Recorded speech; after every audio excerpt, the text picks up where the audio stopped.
आज हम जिस सीरीज के बारे में बात करने वाले हैं उसका नाम है हाइगाकुरा। इस दुनिया में जो गॉड एग्जिस्ट करते हैं उन्हें द फोर प्रिल्स कहते हैं और भी कई सारे गॉड इनके साथ एग्जिस्ट करते हैं और अचानक सभी दूसरी दुनिया में गायब हो गए और इसी तरह नया प्रोफेशन बना। जो इस देवताओं के खोजी थे वो उन्हें डांस और सॉन्ग से इस दुनिया में वापस ला सकते थे। डांस और गाने की मदद से गॉड्स को भी कैप्चर किया जा सकता है जिन्हें साई कहते हैं और जो ऐसा कर सकते हैं उन्हें काशी कहा जाता है। अगले सीन में हम एक लड़के को देखते हैं जो एक सॉन्ग और डांस परफॉर्म कर रहा था जिसे वो टोटका कहता है। इस लड़के का नाम इचियो होता है। अगर उसने इस टेक्निक को सीख लिया तो वो किसी भी गॉड को पकड़ सकता है और खुद एक काशी बन सकता है और एक बार उसने ऐसा कर लिया तो वो फोर प्रिल्स को इस दुनिया में ला सकता है और वो हाकुगो जो इसका अडॉप्टेड फादर है इस ताकत से वो उन्हें आजाद कर सकता है। अगले सीन में हम टेनको को देखते हैं। गेट कीपर उससे पूछता है इचियो कहाँ है और तब हम इचियो को देखते हैं जो पानी में डूब चुका था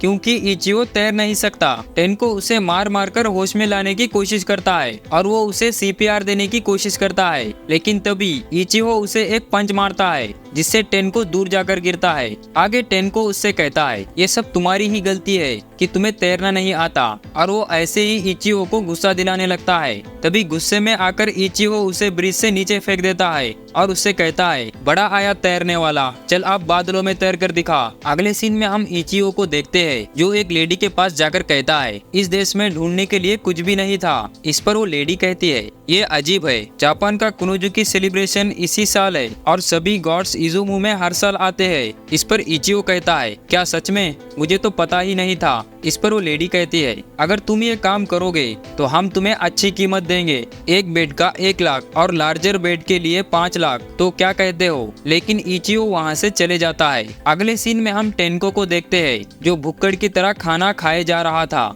और वो कहता है ये सब इचियो की ही गलती है और इसी बात पर ये दोनों आपस में लड़ने लगते हैं। वहाँ बैठा राखान जो कि एक हाईली स्किल्ड ट्रेनर है वो कहता है तुम तो बस मेरे पैसों के लिए यहाँ आते हो ना कि ट्रेनिंग लेने के लिए, मैं तो टेनको को भी तुम्हारे लिए ट्रेन कर सकता हूँ। टेनको कहता है मुझसे ज्यादा तो मास्टर को इसकी जरूरत है, तुम्हारी चार्मिंग पर्सनैलिटी शायद किसी दिन काम आ जाए। तभी राकान सोचने लगता है टेनको जो कि एक गॉड है और वो इचियो का सेवक है, एक सर्वेंट को अपने मास्टर के लिए अपनी जान भी देनी पड़ी तो हिचकिचाना नहीं, तो फिर ये दोनों आपस में ऐसे क्यों झगड़ते रहते हैं। तभी हम एक छोटी बच्ची को देखते हैं जिसका नाम काका होता है। उस लड़की को देखकर राकान कहता है क्या तुम्हें भूख लगी है, तुम मेरा खाना खा लो। इस पर काका उसे एक लात मारती है और उसका खाना लेकर खाने लगती है। फिर राकान सोचने लगता है काका कितनी क्यूट है, तुम ऐसे ही रहना, कभी खुद को मत बदलना। इस पर काका कहती है भाड़ में जाओ। ये सुनने के बाद राकान कहता है मेरी प्यारी काका। ये सब देखकर टेनको कहता है क्या ये सच में एक ट्रेनर है, देखने से तो ये एक ठरकी लग रहा है। इस पर राकान कहता है तो मैं तुम्हें अभी साबित कर दूंगा कि मैं कितना महान हूँ।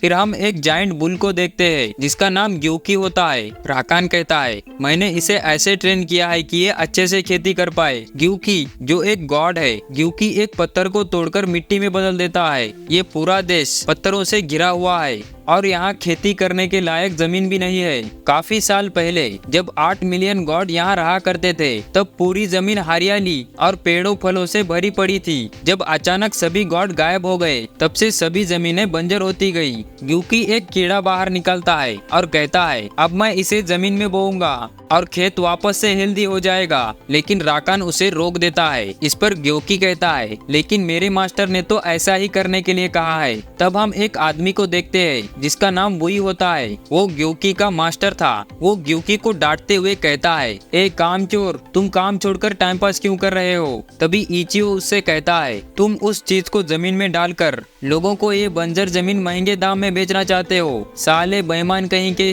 रुको अभी तुम्हारी रिपोर्ट करता हूँ। इस पर गुस्सा होकर बुई कहता है तुम खुद को आखिर समझते क्या हो। रुको मैं तो तुम्हें जानता हूँ, तुम तो वही हो ना सबसे बेकार काशी। तुम्हारे पास तो 2 गॉड्स है लेकिन उनमें से एक ने भी तुम्हें ट्रेन नहीं किया।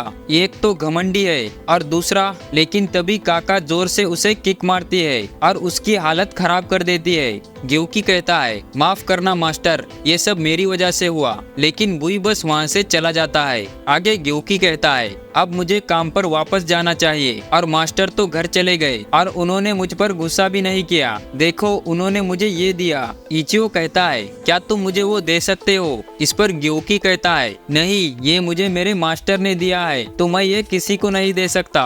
पहले तो ग्यूकी मना कर देता है, लेकिन आगे वो कहता है, अगर तुम मुझे वो गले का हार दोगे तो मैं तुम्हें ये दे दूंगा। इचियो वो हार उसे देने के लिए तैयार हो जाता है, लेकिन सभी लोग उसे मना करते हैं। लेकिन फिर भी इचियो उसे एक दिन के लिए वो हार दे देता है और उससे कहता है, मैं कल सुबह आकर वो हार वापस ले जाऊंगा। रास्ते में राकान कहता है, क्या तुम पागल हो? अगर उसने तुम्हारे साई को तोड़ दिया तो तुम क्या करोगे? तुम्हें साई उसे नहीं देना चाहिए था। इस पर इचियो कहता है, मैंने जापान में बीफ की एड देखी।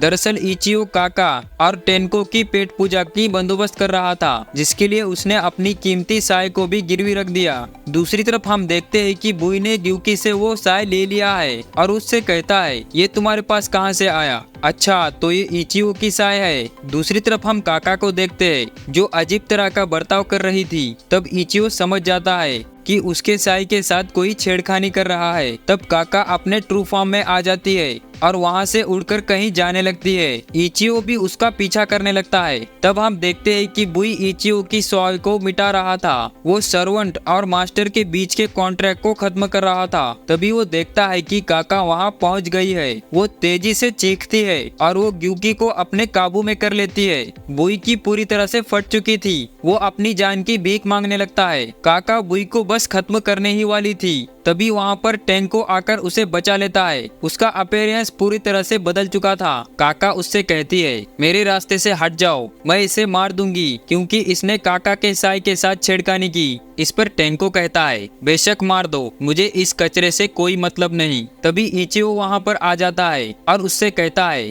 काका पीछे हट जाओ, मैं तुम्हें हुक्म देता हूँ कि वहीं रुक जाओ। तभी काका कहती है, चुप करो, काका चाहती है। ये कहकर वो रुक जाती है। आगे इचियो कहता है, काका को सजा मिलेगी। ये सब सुनकर काका वहीं रुक जाती है। तभी इचियो आकर कहता है, हमें इसे गार्ड आने से पहले काबू करना होगा। अगर तुमने इंसानों को चोट पहुंचाई तो तुम्हें कैद कर लिया जाएगा। ये सुनकर काका तेजी से रोने लगती है और कहती है, इसमें मेरी कोई गलती नहीं, इसी ने ये सब किया। इचियो अपनी काय को अपने पास लेता है और कॉन्ट्रैक्ट को वापस से स्टैब्लिश करने की कोशिश करता है और वो कुछ डांस स्टेप परफॉर्म करने लगता है। टेंको कहता है, अपने कान बंद कर लो, प्यूरिफिकेशन अब तक पूरा नहीं हुआ। और हम देखते हैं कि इचियो पागलों की तरह चिल्लाने लगता है, जिसकी आवाज से काका को चोट लगने लगती है, जिससे काका और ग्यूकी बेबी फॉर्म में आ जाते हैं। ये सब देखकर बुई कहता है, आखिर यहाँ चल क्या रहा है? मुझे तो कुछ समझ नहीं आ रहा।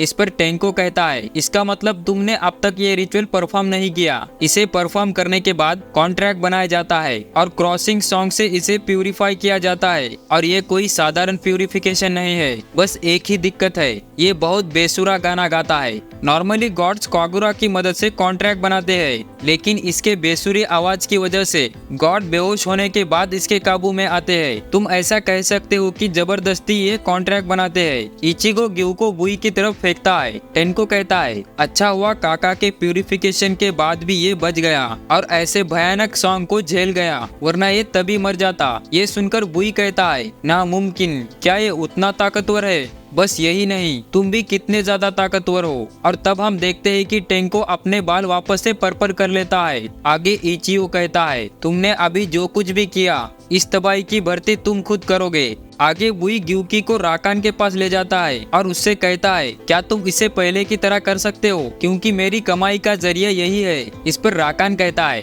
कुछ कह नहीं सकते, लेकिन मैं अपनी पूरी कोशिश करूंगा। इचियो कहता है, मैं तुम्हें कुछ पैसे उधार दे सकता हूँ और तुम उसे सूद समेत 1 हफ्ते बाद लौटाओगे। तभी हम एक आदमी को देखते हैं जो इचियो को गुस्से से पकड़ लेता है। दरअसल वो एक हाई रैंक ऑफिसर है जिसका नाम कंचोरी होता है। वो इचियो को जापान की रिपोर्ट देने के लिए कहता है। इस पर इचियो कहता है, जापान में ऐसा कुछ नहीं था कि मैं तुम्हें रिपोर्ट दे सकूं। दूसरा ऑफिसर रिटिकाई कहता है, तो तुम जापान गए थे? इचियो कहता है, हाँ, लेकिन मैं इज़ुमो नहीं गया। आगे रिटिकाय कहता है, सभी गॉड जमा हो रहे हैं। हमने तुम्हें जापान इसीलिए नहीं भेजा कि तुम कमजोर गॉड का शिकार करो। तुम समझ रहे हो ना मैं क्या कह रहा हूँ? वो 4 शैतान जापान में है। वहाँ कुछ सालों में काफी तेज भूकंप आ रहे हैं। हमें उन्हें यहाँ जल्दी लाना होगा ताकि वो जमीन के पिलर्स बन सके। और अभी हाकुगो इंसानी पिलर है इस दुनिया का, लेकिन मुझे नहीं लगता कि वो ज्यादा दिन टिक पाएगा। इसीलिए तुम्हें अक्टूबर खत्म होने से पहले जापान लौटना होगा। ये सब सुनकर इचियो वहाँ से जाने लगता है। आगे रिटिकाय कहता है, क्या दुनिया सबसे पहले डूबेगी या ये उन 4 इविल्स को पहले ढूंढ लेगा? हम तो बस दुआ कर सकते हैं कि ये पहले उन चारों को ढूंढ ले। और इसी के साथ ये एपिसोड यहीं खत्म हो जाता है। उम्मीद है आपको ये एपिसोड पसंद आया होगा। पसंद आए तो इस वीडियो को लाइक कीजिए, नए हो तो हमारे इस चैनल को सब्सक्राइब कीजिए। मिलते हैं जल्दी एक नए वीडियो में।